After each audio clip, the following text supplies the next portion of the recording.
Salut les amis, salut les sportifs. Les sportifs de haut niveau. Alors là, j'imagine que chez vous, ça y va, les pompes, les abdos, hein? Surtout l'apéro, à mon avis, ça doit y aller violent. Ouais, c'est le triceps qui bosse là. Ouais. Bonjour à tous, bienvenue dans ce live numéro 84 en direct du garage Socal Frenchies à Los Angeles en compagnie du champion du monde de la mécanique intersidérale et interstellaire, Alexandre. Un minimum. Ouais, mais parce que je suis son premier fan en fait. Lui, il dira jamais qu'il est bon, mais moi je le sais parce que je le regarde.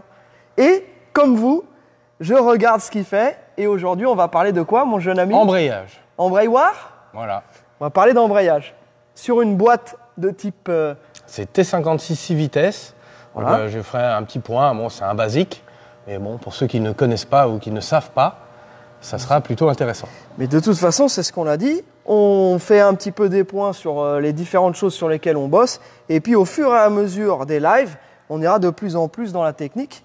Voilà, hein? C'est bien. Comme un programme, un petit contrôle continu. Et à la fin, on vous fera un quiz. Voilà, un petit quiz comme notre ami JP sur sa chaîne. Il fait pas mal de live en ce moment, JP Gagic, sur la chaîne Automoto, l'Instagram Automoto, merci, le Facebook Automoto, aussi son Instagram perso. Donc on a eu la chance ce matin de participer au live de JP sur l'Instagram Automoto, donc c'est bien cool. On s'était posé ici, on a échangé un petit peu. Donc voilà, on espère que tout va bien de votre côté.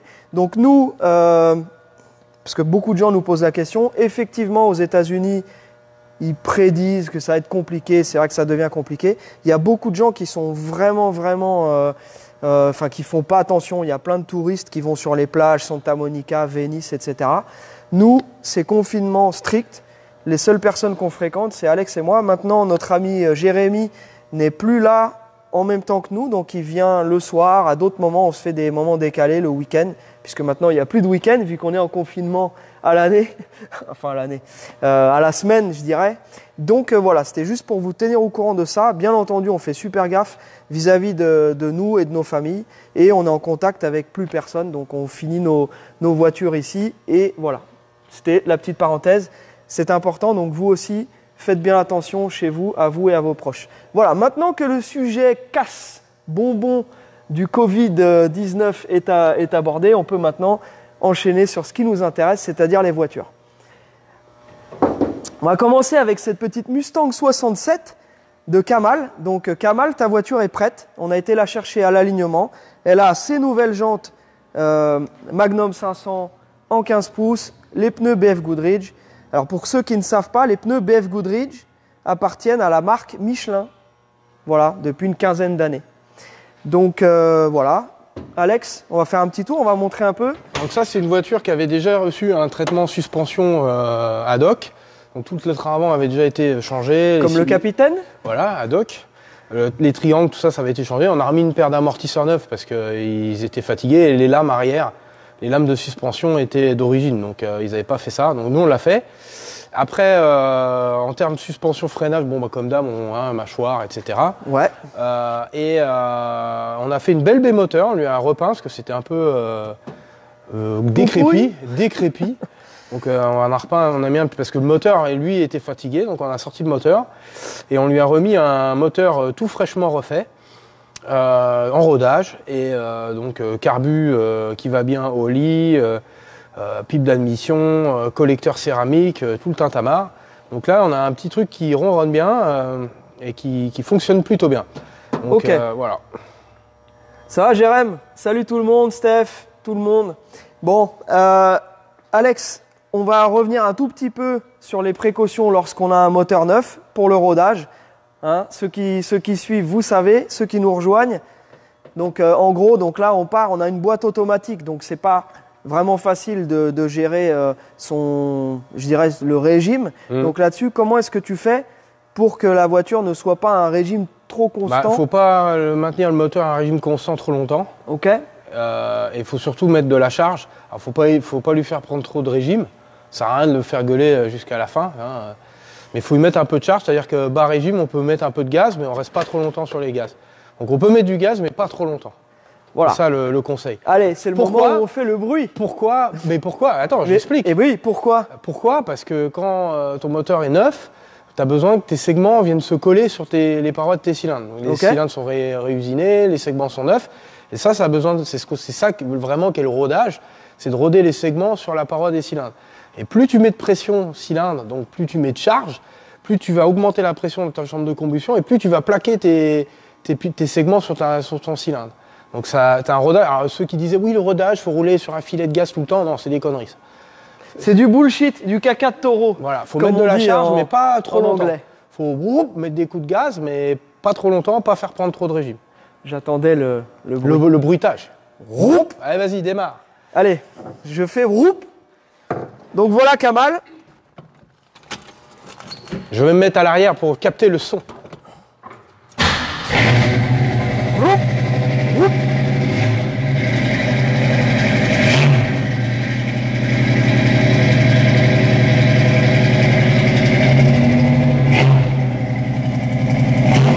Voilà.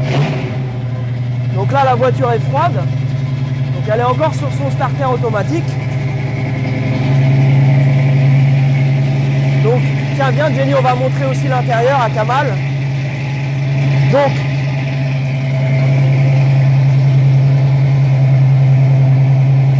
Kamal, on t'a mis un jeu de tapis neuf qu'on a protégé avec du plastique pour le transport. Donc à réception, tu auras juste à l'enlever.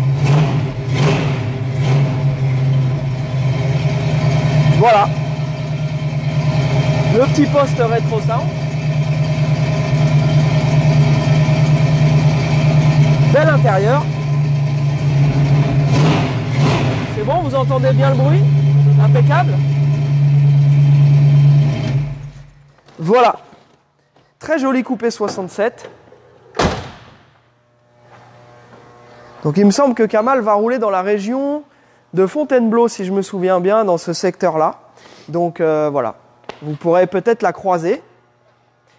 Et j'espère, et d'ailleurs, comme nos autres clients qui ont reçu leur voiture, en ces périodes de confinement, il y a beaucoup de trucs sur Internet. Les gens, c'est un peu des concours, et inondons Facebook de nos voitures, etc. Donc je vous invite à rejoindre le groupe SoCal Franchise Community, sur lequel vous pouvez poster et partager vos voitures en confinement. Voilà, si vous pouvez la sortir du garage, la démarrer un petit peu, lui faire dégourdir un peu les soupapes. Voilà, donc cette voiture-là qui est prête à partir. Ensuite, nous enchaînons avec la voiture d'Olivier, donc la Corvette C1 de 1961.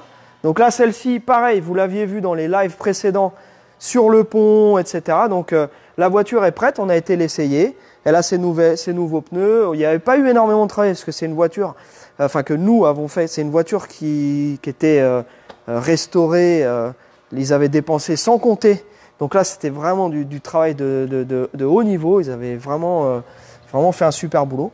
Donc voilà, on peut juste la remontrer un petit peu pour le fun. Voilà. Merci pour les compliments. Merci à tous. Ça nous touche vraiment. Et on espère que de votre côté, tout va bien aussi. Je vous donne aussi des petites nouvelles de notre ami et collègue Nicolas. Donc Nicolas, comme vous le savez, je vous l'avais dit la semaine dernière, il était atteint du virus. Et il a passé une semaine très difficile parce que beaucoup de fièvre, beaucoup de difficultés respiratoires. Heureusement, il n'a pas eu besoin d'être hospitalisé. Donc Nico, on continue à t'apporter tout notre soutien.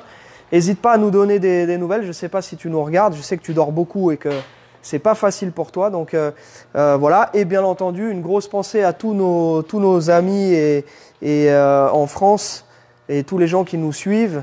On espère que de votre côté ça va. Donc voilà. C'était une petite pensée pour vous. Nico, je sais qu'on a de tout cœur avec toi. Voilà. Donc Olivier, ta Corvette est prête à partir. Donc ce que je vous propose, les amis, c'est que lundi matin pour nous, donc lundi en soirée pour vous, on fera un petit point sur vos voitures avant qu'elles partent. Donc voilà, on refera un petit tour, mode de fonctionnement, petites précautions, etc.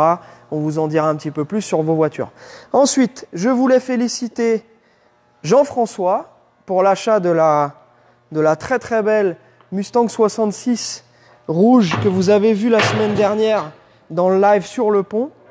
Donc là, celle-ci, bah voilà, elle n'aura pas fait long feu. Donc Jean-François a été le premier à réagir et donc voilà la voiture. Donc là, ce genre de voiture, ça fait jamais long feu. Hein. Non, ça n'a pas fait long feu.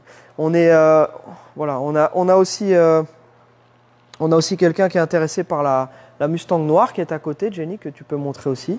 Voilà. On voudrait aussi, alors attention à toi, parce qu'il y a une banquette ici. Alors tiens, viens, regarde, là il faut faire quelque chose, il faut qu'on fasse très attention. Parce que les amis, en ce moment, on fait super gaffe, parce qu'on a les voitures d'automoto qui sont cachées derrière le shop et on ne veut pas vous les montrer. Sinon, voilà. Donc oui, vous nous verrez dimanche dans Automoto, mais nous, on ne vous montre pas les caisses d'Automoto qui sont cachées derrière nous. Donc, félicitations à Hervé aussi pour l'achat de ce superbe truck 84. Voilà. Donc, et donc ça, c'est la banquette qu'on a été chercher pour Hervé. Parce que là, actuellement, donc le truck était équipé de 2 sièges séparés. Et comme notre ami Hervé a des petites jumelles de 7 ans et demi, il voulait pouvoir se balader avec ses 2 filles. Donc voilà, une banquette toute neuve, toute belle pour C10. Ensuite, au rayon des voitures qui sont prêtes à partir. On a la Ford Mustang GT 350, que voici. Voilà, donc c'est une Ford Mustang GT. Ah oui. Shelby GT. Shelby GT. Donc celle d'Olivier aussi. Donc, alors c'est pas le même Olivier. Donc voilà, cette voiture-là. Bon, je pense qu'on avait dit la semaine dernière ce qu'on avait fait dessus. Donc celle-ci, pareil, on fera le point avec toi Olivier, juste avant qu'elle parte. Donc on s'organise après le live, vous m'envoyez un petit MP les gars, et puis on s'organise, on voit à quel moment vous êtes dispo pour qu'on fasse le tour. Bon là c'est une voiture moderne, il y a un petit peu moins de précautions que sur les anciennes. Voilà, donc très belle caisse aussi. On a la Challenger de notre ami Yann. Donc là c'est pareil, celle-ci c'est une 2015. Bon, faible kilométrage, donc c'est pareil, ça c'est une voiture, il n'y aura pas énormément de choses à voir. Ça se démarre bien entendu plus facilement qu'une ancienne. Il y a un petit peu moins de, je dirais, de maintenance ou de surprise. Voilà, donc ensuite la Vanilla Sky, pareil aussi. Donc ça c'est une voiture que vous avez vue. On vous en dira un petit peu plus.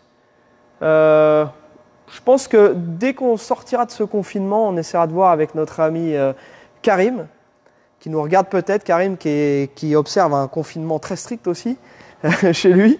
Donc voilà, une grosse pensée à Karim et grosse pensée aussi à tous les gens qui sont coincés et tous les indépendants qui se retrouvent à vivre des difficultés en ce moment, puisque quand on arrête de travailler, eh bien forcément ça pose des problèmes. Donc voilà, grosse pensée à vous, que ce soit aux États-Unis ou en France, on est exactement dans le même bateau. En Belgique, ou en Belgique, ou en Suisse, partout les endroits francophones. Ouais. Voilà. Voilà. Ensuite, donc on a toujours à la vente cette très belle Camaro. On a reçu beaucoup de demandes. Voilà, beaucoup de gens et beaucoup de compliments sur la caisse. Donc là, il est temps, les amis, de changer un petit peu, d'acheter une voiture qui soit différente de ce que vous avez d'habitude. Voilà. Ouais, il y a une Cougar aussi. Donc ça, la Cougar, c'est une voiture qui pour l'instant est réservée pour Hervé. Donc Hervé qui lui aussi, alors Hervé, lui il travaille dans le transport maritime et donc il est très souvent en mer. Donc on attend de ses nouvelles, mais la voiture est ici pour lui. Voilà, donc cette très belle Camaro, vous l'avez vu en détail la semaine dernière, on ne va pas revenir dessus. Le très beau truck noir, pareil, sur lequel Alex a fait beaucoup de boulot, toute l'équipe a fait un super boulot, mécanique, et échappement, etc. Et une petite Youngtimer ici, pour ceux qui s'intéressent aux voitures des années, à partir des années 80. Donc là, celle-ci, c'est une Corvette 89 C4, cabriolet, avec un très faible kilométrage. Alex, tu peux nous en dire un peu plus? Est-ce que tu veux que j'ouvre le capot? C'est la Corvette C4, hein, l'évolution la plus marquante de toutes les Corvettes, c'était entre la C3 et la C4. Parce que là, ils ont tout changé, ils ont reparti d'une feuille blanche. Je vais démarrer l'avance un petit peu. Là, on a le confort d'une voiture moderne. Hein. Injection électronique, électronique à tous les étages. Et belle caisse, très belle auto.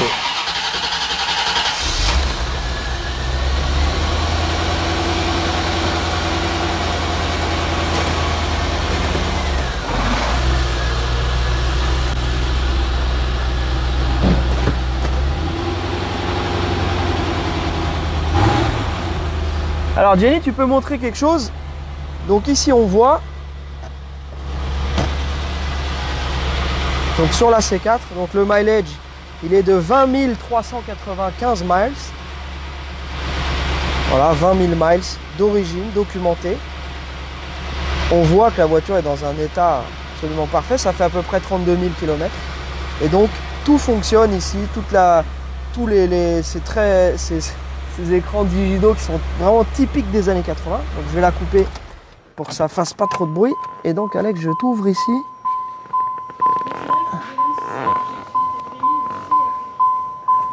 La Corvette C4, c'est injection multipoint. Donc le TBI, c'est le Throttle Body Injected, c'est-à-dire que c'est un carbu avec des injecteurs. Et là non, c'est le TPI, donc Tuned Port Injection.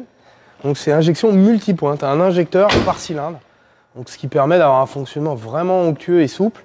Donc tu injectes vraiment le carburant nécessaire pour chaque cylindre. Donc c'est surtout ça la grosse différence. Elle est très très belle. Et donc en fait cette voiture là, c'est une 89, donc c'est les dernières années qu'on peut exporter en plus de 30 ans. Voilà. 90, alors sur ces voitures là, il y a la date de fabrication dans la porte. Donc on peut exporter certains modèles du début des années 90, puisque nous sommes pour l'instant nous sommes début 2020. Voilà. Donc je crois que celle-ci, Alex, c'est le modèle qui fait 250 chevaux. C'est la deuxième version. Ils ont fait deux versions. Il y a la première version qui est un peu moins puissante. Ouais. Et ça, c'est la deuxième version. Et ouais, c'est une belle caisse. C'est nickel. C'est l'avantage hein, quand on est sur une voiture. De voiture, il faut que ça soit comme ça. Voilà. Malheureusement, les voitures des années 80, c'est pas comme les classiques. C'est des voitures qu'on roulait, que les gens se servaient, un peu les voitures, entre guillemets, je vais dire jetables. Et peu ont été maintenues et bichonnées, on va dire. Elles ont servi, elles ont été passées par des mains de mécanos plus ou moins avertis. Et puis c'est des voitures qui étaient à terme vouées à plus de problèmes, puisque c'est plus compliqué, il y a de l'électronique, etc. Donc si c'était pas réparé ou mal utilisé, on se retrouve avec des bagnoles avec des bugs un peu partout. Donc c'est pour ça que ce genre de modèle, il faut vraiment se concentrer sur des trucs faible kilométrage et ou bien bichonnés, qui ont toujours été suivis et jamais vraiment bricolés par des amateurs, quoi. Exactement. Voilà. Et donc là, cette voiture-là, elle part chez Tony de GT Automobile à Roselle, dans la Somme. Et donc cette voiture-là, c'est un peu comme celle que parmi nos partenaires, on a nos amis d'Ulysse qui ont une Camaro, pareil. Les générations des années milieu des années 80. Pareil pour notre ami Franck de Bolide Garage qui a aussi une très très belle Corvette C4 avec un très faible kilométrage aussi, je me souviens plus exactement, mais vous pouvez aller regarder la bleue. Ouais, qui est magnifique.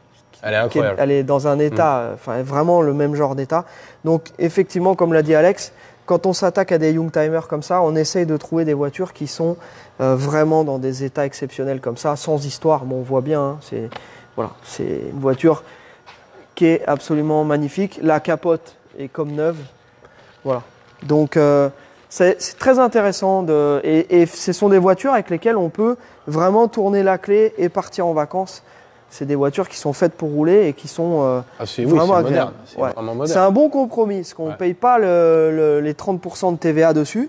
On ne paye pas l'homologation, mais on a quand même quelque chose qui est considéré comme une voiture moderne. Après, milieu des années 80, on est vraiment arrivé dans une forme de voiture plus moderne. Voilà. Fourchette de prix. Alors, fourchette de prix, donc ça c'est pareil, ces voitures-là, c'est des voitures qui valent en général à l'achat, parce que encore une fois, on en trouve à tous les prix. Hein. Sur les annonces, si vous en trouvez une qui a 150 000 miles, bien entendu, ce ne sera pas le même prix qu'une voiture qui a 20 000 miles. Donc ça, c'est une voiture qui vaut aux alentours de entre 22 et 25 000 euros selon l'état. En plus, celle-ci, c'est une cabriolet, donc elle est plus rare. Donc voilà, c'est très beau. On peut trouver moins cher si par exemple... celle à 5 000 balles. Non, celle à 5 000 balles, on les oublie. Déconseille. Non, mais je veux dire, on peut trouver moins cher, mais bien entendu, elles ne seront pas dans un état aussi resplendissant que celle-ci. Voilà, c'est la même chose. Oui, resplendissant, mais bien sûr. Et tu sais, souvent, parce qu'on peut faire une petite aparté sur les prix, mais bien souvent, quand on nous demande ça, c'est comme si moi je disais, tiens, bah, à côté de chez vous, combien ça vaut une maison? Tu vois? Bah, il y a des grandes, il y a des petites, il y en a qui sont bien équipées, il y en a qui ont la clim, il y en a qui ont des piscines. Et ben c'est pareil pour les voitures anciennes, les voitures de collection. Voilà, il n'y a pas de prix, il n'y a pas de cote exacte, il y a une idée générale bien entendu, mais malgré tout, eh ben, c'est à chaque cas, il faut étudier, commencer par regarder en dessous. Alors tout à l'heure j'ai sorti la petite vanne de sous la jupe de la fille à JP Gagic. Bon, c'est vrai, il faut regarder en dessous. On regarde d'abord en dessous et après on regarde au-dessus. Voilà. Très bien. Alors je crois qu'on a fait le tour. Tu veux dire un petit truc sur la voiture de Steph? Steph, ça avance bien. Je suis en cours de... Je t'ai répondu là ce matin pour tes feux à LED, donc je vais regarder. J'ai toutes les casquettes, donc c'est pas facile. Donc dès que j'aurai 5 minutes, je vais me poser, je vais regarder, je te dirai ça. Sinon du reste, ça a bien avancé. L'intérieur est quasi fini. Donc c'était le dernier gros chantier qui restait à faire. Donc là, je t'ai installé ta radio Bluetooth, je vais y arriver, Retro Sound, voilà. J'ai une moquette, les panneaux arrière qui avaient été percés pour mettre des enceintes qui n'étaient pas très heureux. Donc là, j'ai laissé les kick panels qu'il y avait dedans, donc ça c'est bien, et avec branché sur la petite radio Bluetooth, c'est nickel, ça marche bien. Toutes les petites loupiottes fonctionnent, j'ai tout remis en état. On a installé les fameuses jantes Magnum 500 en acier. Ça lui donne tout de suite une autre gueule. Ça a changé toute la bagnole. Ah oui, c'est vrai. Juste ça, par rapport au Centerline. Donc ça.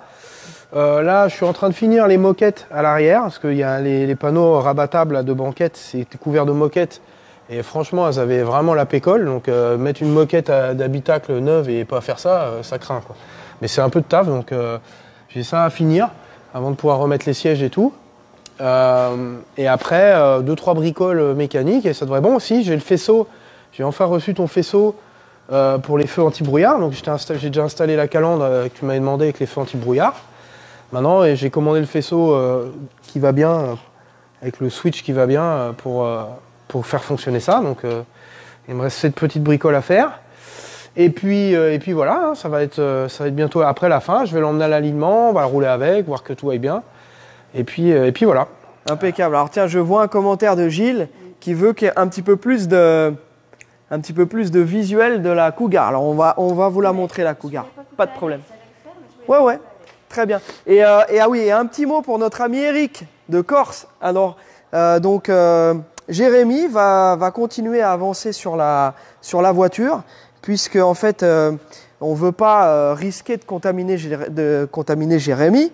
Donc on a mis en place, comme je vous disais en début de live, on a mis en place des horaires. Maintenant on va faire les 3-8 ici. Un coupé décalé. Voilà, donc on va être décalé, et donc Jérémy va pouvoir continuer à avancer sur cette voiture-là et puis sur les véhicules en cours. De toute façon, celle-ci là, maintenant on va remettre les trains. Maintenant que tout le soubassement et la baie sont faites et traitées, là on va lui remonter tous ces trains neufs, triangles, toutes les belles pièces, la direction Borgeson. Le pont, là, il était en train de peindre le pont, de le préparer pour le peindre. Ouais. Donc il va finir ça, on va mettre les lames, on va tout remonter pour qu'elles soient sur ses roues. Et puis que la direction puisse fonctionner, etc. Et puis dès que le carrossier nous donne le go, on la mettra sur le plateau, puis on la mettra pour la peinture. Puis après, on remontera tout l'intérieur, etc. Là, on est un peu tributaire du carrossier, parce que bon, c'est compliqué aussi pour lui. Donc là, il a une voiture à faire. Et puis dès qu'il a une ouverture, on lui amènera. Mais là, on va anticiper, on va remonter les trains. Comme ça, dès qu'il nous dit go, elle part en peinture. Pour y aller. Petite question? Qu'est-ce que l'harmonique balanceur? Alors, l'harmonique balanceur, c'est la poulie d'ampère. L'harmonique balanceur, ça sert à amortir un moteur quand il fonctionne. Il émet des vibrations, et afin de les réduire, pour pouvoir avoir un fonctionnement homogène, on est obligé de mettre une poulie qui absorbe ces vibrations. Donc c'est super important, c'est une pièce qui est primordiale sur un moteur. C'est pour ça que alors très souvent sur les vieilles américaines, c'est une pièce qui est en deux parties, donc on a une partie avec un moyeu et la masse qui est autour de ce qu'on voit autour, c'est la masse en fait. Et entre les deux, il y a du caoutchouc. Et ce qui fait, avec le temps, des fois le caoutchouc il se désintègre, il se désagrège. Alors soit la poulie perd son équilibrage, parce que c'est équilibré avec le moteur, pour pouvoir absorber toutes ces vibrations. Alors des fois la poulie se déplace, et là on se retrouve avec un moteur qui shake, et même des fois elle s'en va directement, ça se détache. Ou alors ça se met carrément à être voilé. Donc l'harmonic balancer, c'est une pièce qui est importante. Et chaque moteur a son harmonic balancer prédéterminé. Par exemple sur un 302, Ford, c'est le bon exemple. Il y a deux modèles de 302, il y a les Early 302 et les Late 302. Ils n'utilisent pas le même harmonic balancer, pas le même poids en fait au niveau de l'équilibrage. Donc si on met un harmonic balancer, par exemple on achète un Crate Engine chez Summit, c'est souvent le cas, on met un harmonic balancer de son 302 d'origine, ça marche pas. Le moteur il va vibrer comme un dingue. Donc ce qu'il faut, c'est mettre l'harmonic balancer et la flex plate si on a une boîte automatique ou le volant moteur sur une boîte mécanique. Pareil, avec le poids et l'équilibrage nécessaire pour le moteur. Donc c'est très important l'harmonic balancer. En course, nous on a des harmonic balancers liquides, c'est-à-dire qu'il est en une pièce et dedans on a une espèce de fluide qui vient amortir la vibration. Donc il est en une seule pièce, il peut pas se séparer, sur certaines catégories en drag, on est obligé d'avoir une poulie en une pièce. Parce que c'est trop dangereux d'avoir deux pièces mobiles, enfin mobiles, non pas mobiles, mais qui potentiellement pourraient se détacher. Voilà. Donc, pour avoir l'agrément SFI, tu es obligé d'avoir une poulie soit qui est en une pièce, moi c'est ce que je roule, en fluide ampère avec un fluide dedans, ou après tu as l'ATI qui est une autre poulie, une autre marque. Mais ça c'est très important. Je sais pas si ça a répondu à ta question. Ok, très bien. Et donc on va pouvoir enchaîner. Est-ce qu'on est bon au niveau des questions? L'intérieur de la Vanilla Sky?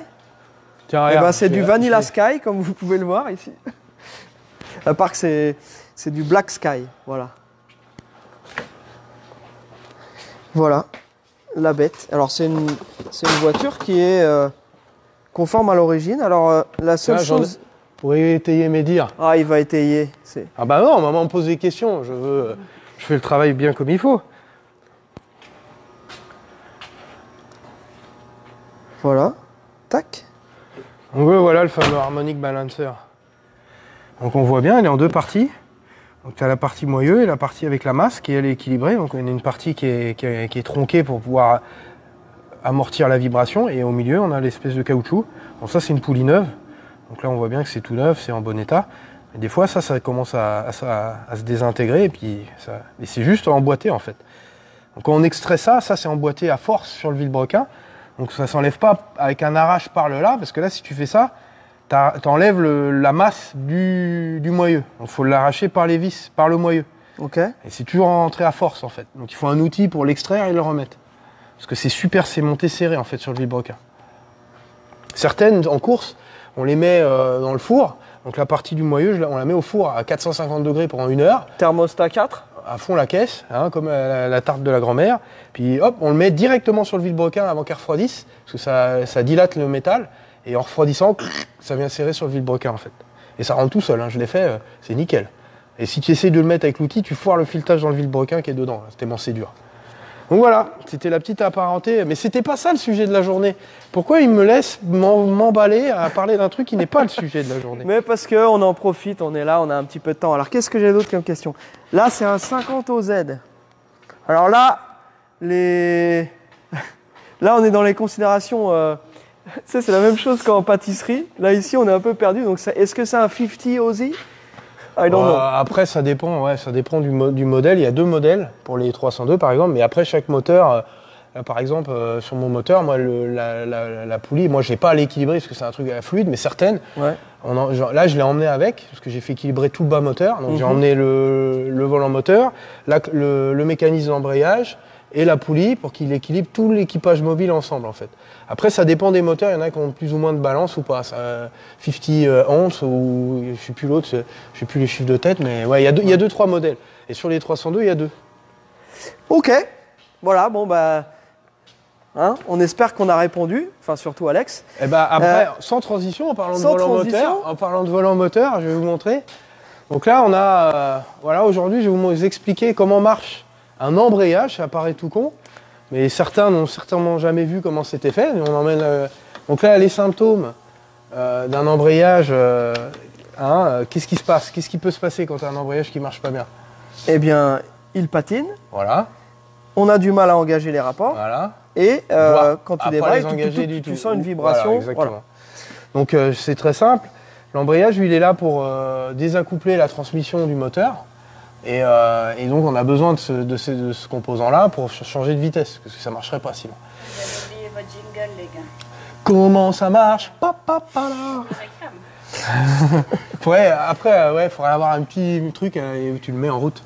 Non, mais en plus, tiens, on va faire une petite dédicace à notre ami Philippe du groupe Youngtimer, Oldtimer, Youngtimer, qui est un super groupe.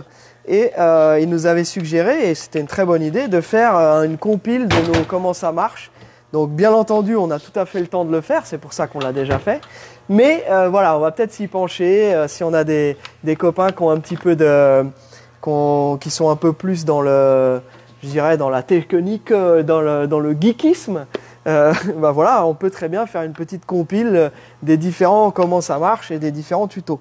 Voilà, mais il faudrait qu'on ait un jingle, mais bon, allez, on va réfléchir à ça. En tout cas, dédicace, salut Philippe, ton groupe il est vraiment top et merci de nous suivre. Voilà, on y va.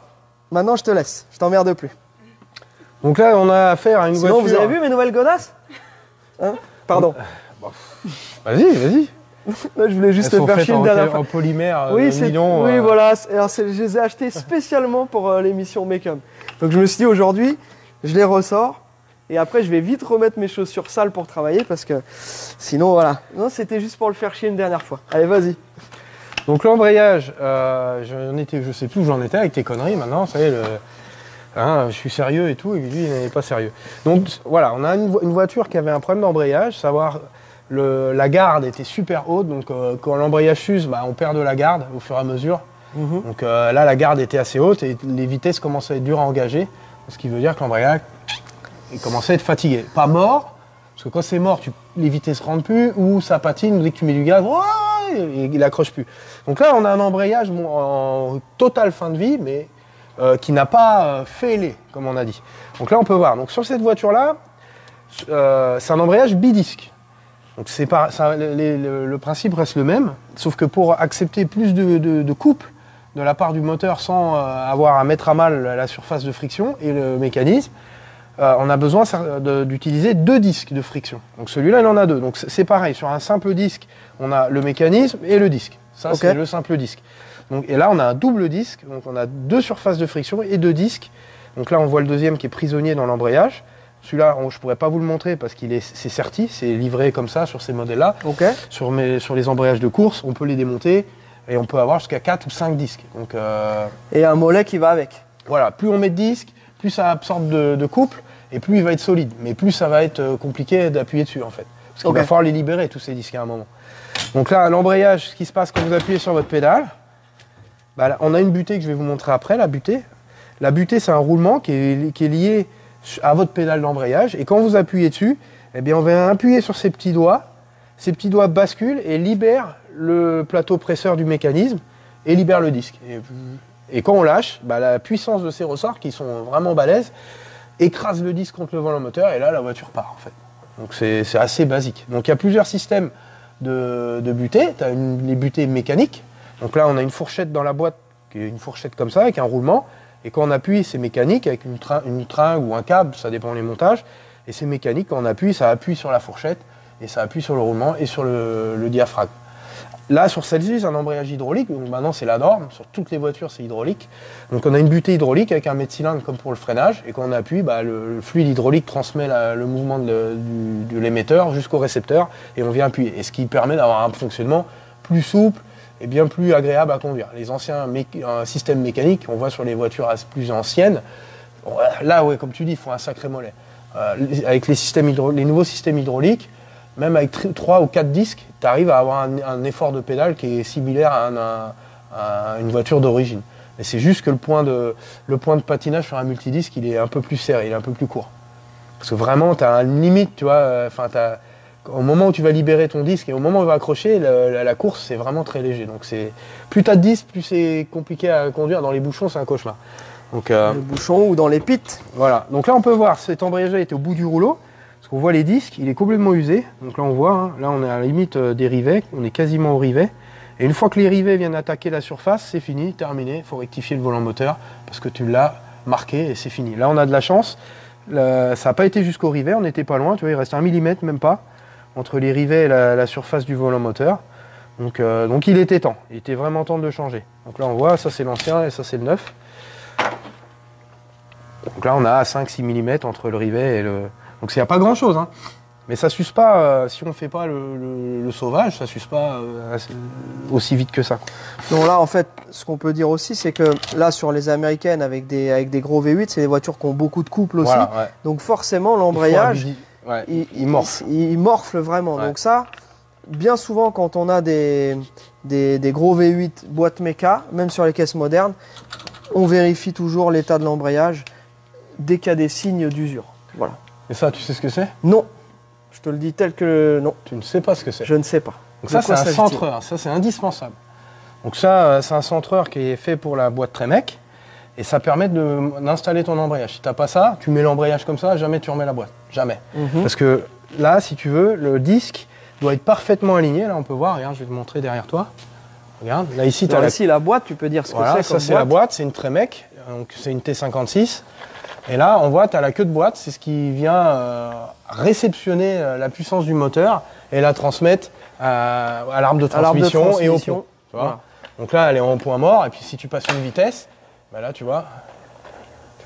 Okay. Donc là, on a un rapport quasi de 1, là, tu vois. Je tourne, ça tourne à peu près à la même vitesse. Ouais. Et si tu fais ça, bah là, tu vois, là, je tourne plus vite ici que là. Donc ça, c'est les rapports. Mais ça, je vous montrerai à un autre moment, quand j'aurai une boîte démontée. Comme ça, on verra les fourchettes et tout. C'est pas le sujet. Je voulais juste t'expliquer ça. Donc ça, c'est le centreur. Donc ça reproduit notre queue de boîte qui est là. Et pour installer l'embrayage sur le volant moteur, il faut que tout soit parfaitement centré. Sinon, cette queue de boîte, quand tu vas la remettre en lieu et place, ça rentre pas. Si c'est pas parfaitement centré au millimètre, ça rentre pas. Surtout sur un multidisque. Parce que là, tu vois, regarde, j'essaie de la rentrer juste comme ça, sur 2 disques. Tu vois déjà là, rien que là, déjà je galère. Donc ça veut dire que si la queue de boîte n'est pas parfaite, enfin les disques sont pas parfaitement centrés entre eux et sur le volant moteur et le roulement pilote, voilà, là c'est centré. Et donc, bon là ça se met pas dans ce sens-là, ça se met dans l'autre. Ça vient se mettre dans le volant moteur sur le moteur, dans le roulement, parce qu'on a un roulement ici, vérifier qu'il soit pas mort. Quand on fait son embrayage, ça c'est pareil. Bon là la voiture a peu de kilomètres, j'ai regardé, le roulement il est nickel, c'est un roulement aiguille. Mais souvent sur les anciennes, on avait des bagues en bronze, après ils ont mis des roulements. Ça c'est un élément qu'il faut changer en même temps que l'embrayage. Ok. Question? Tu peux changer qu'un disque sur les deux, parce que l'autre est serti, c'est ça? Non, là on change tout l'ensemble. Ça c'est un pack. On ne peut pas changer juste les disques. Là c'est serti, là il y a de fortes chances que celui qui est dedans il est dans le même état. Dans exactement le même état. Non, là ça c'est à changer. Sur les embrayages de course, sur les nôtres, moi j'ai une cloche taillée dans la masse. Donc on rectifie les surfaces de portée et on change les disques. Tout est démontable, il se met en miettes, il est entièrement démontable, mais ces trucs, c'est pas le même tarif. Là c'est un truc serti, c'est de la pièce de grande série, il faut pas que ça soit trop cher. Si on met des embrayages taillés dans la masse sur toutes les voitures, hein. Donc là on va lui mettre un petit embrayage neuf, puis ça va être nickel. Et sur les Tremec, ce qui est rigolo, c'est, alors là je sais pas si tu vas aller voir, par en dessous, donc là on va bien voir le volant moteur. T'as ta lampe là. Ah ouais, j'ai ma lampe en plus, j'avais prévu, voilà. Donc là, on voit notre volant moteur. Et là, voilà, le guide, il va là-dedans. Donc là, on rentre le truc dans les disques. Et là, comme ça, c'est parfaitement centré. Et on est sûr de pouvoir remettre la queue de boîte. Et ça, c'est la fameuse butée. Donc là, c'est hydraulique. Donc là, on voit, bon, il n'y a pas de fuite, il n'y a rien. Le roulement est en très bonne... Ça, c'est des trucs qu'il faut vérifier. Si le roulement, il craille ou qu'il y a du jeu, voilà, ça, il faudrait changer la butée. C'est la butée complète. Là, elle est bien. Nickel. Pas de problème. Et ça, ces butées-là, hein, c'est un sacré truc, ça. Ouais. Parce que même des neuves, j'ai déjà eu le cas, hein, des neuves, elles fuient. Donc il faut d'abord monter la butée, monter la cloche, monter la boîte, purger les freins, être sûr que ça marche, qu'il n'y ait pas de fuite. Et après, si c'est bon, on remonte tout. Parce que j'ai déjà eu le cas de tout remonter, de purger l'embrayage à la fin, la butée elle a chié, neuve, et il faut tout recommencer. Donc bon, là on la change pas. Donc normalement, on ne devrait pas avoir de soucis, quoi. Ok. Donc voilà, c'est le petit embrayage. Pour le petit tuto d'embrayage. Donc c'est la bagnole de Robert ici. Robert, donc, voilà. La Challenger de Robert. Merci Bob, hein, si tu nous permets. Rob. Voilà. Robert. Donc voilà, si vous avez des questions sur les embrayages, hein, n'hésitez pas. Bon, après, c'est fastidieux, hein, c'est pas vraiment un plaisir à faire. Hein, c'est un peu un boulot de boucher. Nous avons une question? Non, j'ai vu qu'il faudra faire un tuto sur les trucs Borgesson, là, je crois. Ah, les conversions Borgesson. Eh ben, on a prévu de le faire sur la. Voilà. On vous le fera quand on remontera la boulite, le projet boulite, le fameux projet boulite de notre ami Eric. Voilà, c'est prévu, c'est au programme. J'ai le kit qui est là. Mhm. Donc ça, Borgesson, on va le faire. Ça, c'est pareil. Ça nécessite quand même un niveau de qualification un petit peu au-dessus, tu vois. Là, on joue avec la direction. Il faut couper la colonne. Il y a quand même des précautions, mais pas de problème. Je peux vous guider pas à pas pour l'installation. C'est un truc qui peut être fait. Si vous êtes un peu handy, vous avez des tools. Pas de problème. Vous êtes handy, vous avez des tools? No problem. No problem. You know? Okay.